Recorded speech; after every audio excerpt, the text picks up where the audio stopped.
নির্দলীয় সরকারের অধীনে নির্বাচনের দাবিতে আন্দোলনের বিকল্প দেখছেন না বিএনপি নেতারা। আগামী কয়েকদিনের মধ্যে একটি নিরপেক্ষ নির্বাচন কমিশন গঠন এবং নির্দলীয় সরকারের রূপরেখার দাবিতে ধাপে ধাপে আন্দোলনের ঘোষণা দেবে বিএনপি। দলের কেন্দ্রীয় নেতাদের সাথে 3 দিনের ধারাবাহিক বৈঠকে আন্দোলনের পক্ষেই মত দিয়েছেন বেশিরভাগ নেতা। বিএনপির রাজপথে থাকা এবং আন্দোলনে থাকা এটা বিএনপিকে বাঁচাবে এবং দেশকেও বাঁচাবে। আওয়ামী লীগ দাবি করে যে তারা দেশ চালাচ্ছে, আসলে কি তারা দেশ চালাচ্ছে?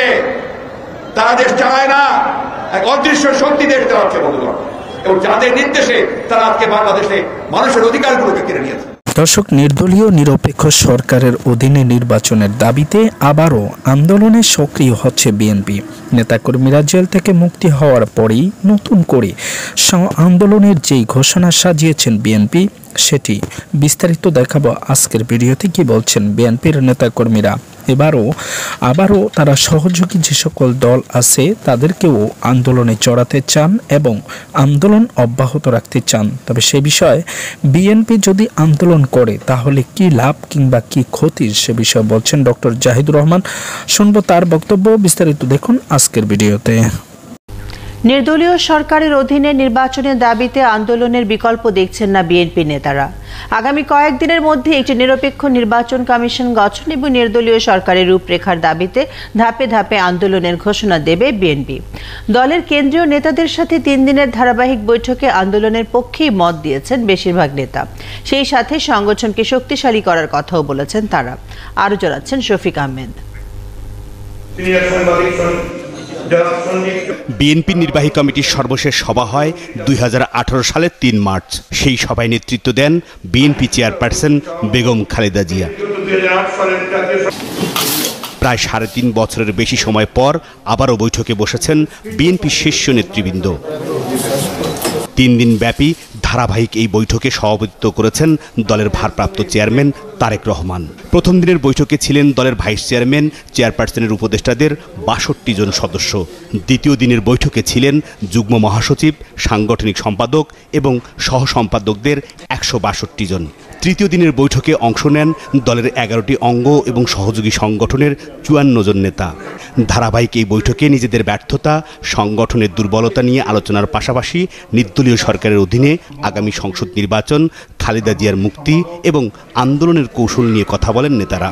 এটা একটা রুটিন সাংগঠনিক আপনার সভা, এবং এই আমাদের আজকে যে সভায় যেটা আলোচনা হয়েছে সেটা সম্পূর্ণভাবে রাজনৈতিক পরিস্থিতি আমাদের বর্তমানে বাংলাদেশের এবং আমাদের সাংগঠনিক পরিস্থিতি। নির্দলীয় নিরপেক্ষ সরকার গঠনের লক্ষ্যে এবং তাদের পছন্দের সরকার গঠন করতে পারে আমরা প্রস্তুতি নিচ্ছি। আন্দোলন সংগ্রাম, দেশের রক্ষা আন্দোলন। ক্ষমতাসীন দলের কার্যনির্বাহী কমিটির বৈঠক দেখেই বিএনপি এই সভা ডেকেছে কিনা এমন প্রশ্নের জবাবে নেতারা বলেন এটি তাদের পূর্ব নির্ধারিত সভা ছিল। আমাদের ভারপ্রাপ্ত চেয়ারম্যান জনাব তারেক রহমান সাহেবের বিরুদ্ধে ভিত্তিহীন, একেবারেই বানোয়াট এবং অসত্য কিছু প্রচারণা করেছেন আজকে এটা সবাই তীব্র নিন্দা জানানো হয়েছে। ক্ষমতাসীন দল সভা করছে, সমাবেশ করছে, হুটহাট করে সরকারি গণভবনে সমাবেশ করছে, সেটা তাদের জন্য তো কোনো সমস্যা না। তারা তো রাষ্ট্রীয় পৃষ্ঠপোষকতায় তারা এই কাজগুলো করছে, কিন্তু আমরা একটা সভা করার জন্য আমরা কোনো একটা হল বুকিং দিতে পারি না। সভায় নির্দলীয় সরকারের দাবিতে একমত এমন সব সমমনা রাজনৈতিক দলগুলোকে সাথে নিয়ে একযোগে আন্দোলনের পক্ষে মত দিয়েছেন। দর্শক, এতক্ষণ পর্যন্ত আপনারা দেখলেন বিএনপির আন্দোলনের নতুন রূপরেখা নিয়ে, যেই রূপরেখা নিয়ে তারা আন্দোলনে মাঠে সক্রিয়ভাবে নামতে চান সে বিষয়ে তাদের মন্তব্য বা বক্তব্য। আপনাদের মতামত জানাবেন কমেন্টস বক্সে। এবার আপনাদেরকে দেখাবো যা করলে চলবে বিএনপি এবং বাঁচবে দেশ, সে বিষয়ে কি বলছেন ডক্টর জাহিদুর রহমান। বিএনপির রাজপথে থাকা এবং আন্দোলনে থাকা এটা বিএনপিকে বাঁচাবে এবং দেশকেও বাঁচাবে।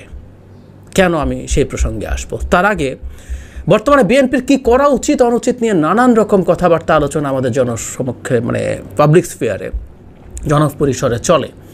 এটা স্বাভাবিক, এটা ঠিক আছে। মানে কেউ কেউ খুব বিরক্ত হয়ে যান বিএনপির লোকজনও, যে আমাদেরকে নসিহত করতে হবে না, আপনি কি করেছেন, ও কি করেছে। এই অ্যাটিটিউডে বিএনপির থাকা উচিত না। প্রত্যেক মানুষ তার তার জায়গা থেকে কি করা উচিত সেটা শুভাকাঙ্ক্ষী হলেও করতে পারে, এমনকি এক ধরনের সমালোচনার ঢঙেও করতে পারে। এটাই গণতান্ত্রিক স্পেস নির্মাণের একটা গুরুত্বপূর্ণ পূর্বশর্ত। আমাদেরকে সহ্য করতে হবে, বিএনপিকে সহ্য করতে হবে। একটা গ্রুপ অফ পিপল যারা সবাই আসলে শুধু বিএনপির ক্ষতি চায় বা বিএনপিকে ডোবাতে চায় এরকম না। বিএনপির শুভাকাঙ্ক্ষীদের মধ্যে একটা গ্রুপ মনে করেছিলেন বিএনপিকে সক্রিয় রাখতে এই মুহূর্তে উপজেলা নির্বাচন এবং ভবিষ্যতে আরও যত নির্বাচন হয় সবগুলোতে পার্টিসিপেট করা উচিত। ইউনিয়ন পরিষদ নির্বাচন আসলে সেখানে পার্টিসিপেট করতে হবে, এই ধরনের একটা ন্যারেটিভ তারা মাঠে নিয়ে আসার চেষ্টা করেছেন। তাদের যুক্তিটা হচ্ছে এরকম যে দীর্ঘদিন আন্দোলন করে ক্লান্ত বিএনপি এখন যদি একেবারে চুপ হয়ে যায়, নির্জীব হয়ে যায়, সেটা কঠিন, সেটা তাদের জন্য খারাপ হবে। তার চাইতে বরং যদি নির্বাচনে পার্টিসিপেট করে, ফল যাই হোক না কেন বিএনপির নেতাদের কর্মীদের এক ধরনের সক্রিয়তা তৈরি হবে এবং এই সক্রিয়তাটা একটা রাজনৈতিক দলের জন্য দরকার।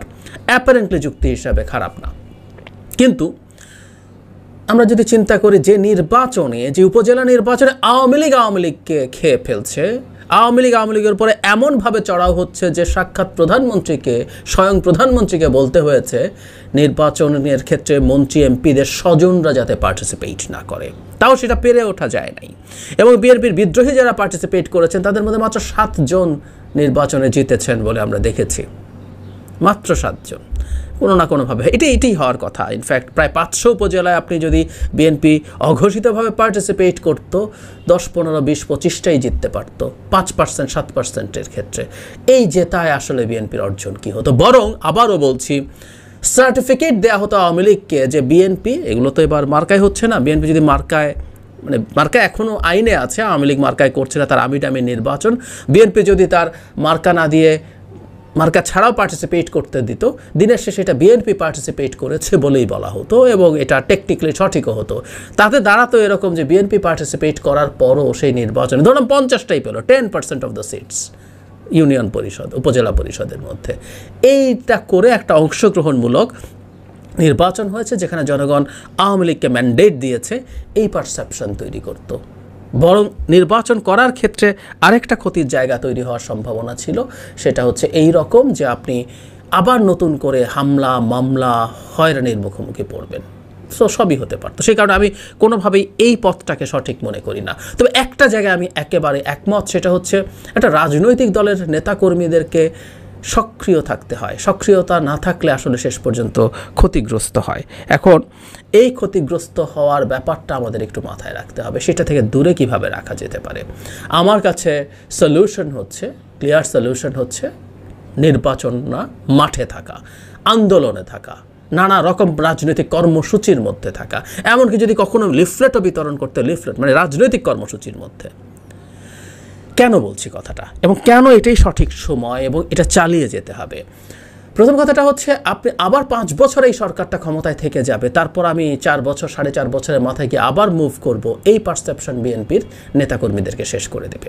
বিএনপি কখনো এই সরকারকে মানা উচিত না, আমরা কেউই মানি না, কিন্তু বিএনপি যেহেতু একটা রাজনৈতিক দল এবং এই সরকার যদি ক্ষমতাচ্যুত হয়, একটা ফেয়ার নির্বাচন না, আধা ফেয়ার নির্বাচন হলেই যখন বিএনপি ক্ষমতায় যাবে, তখন বিএনপিকে এটা মাথায় রাখতে হবে সিরিয়াসলি যে তাকে এই সরকার যাতে ক্ষমতায় না থাকে সেটাও এনশিওর করতে হবে এবং বলতে হবে আমি তোমাকে ক্ষমতায় থাকতে দেব না। সোজাসাপটা এই দেশের মানুষের ম্যান্ডেট ছাড়া কোনো সরকারের ক্ষমতায় থাকার নৈতিক এবং আইনি কোনো অধিকার নাই এবং বিএনপিকে এই কথাটা ক্লিয়ারলি বলতে হবে এবং সেটাকে লক্ষ্য করে ধাপে ধাপে কর্মসূচিতে যেতে হবে। এটাই তার কর্মীদেরকে চাঙ্গা রাখবে এবং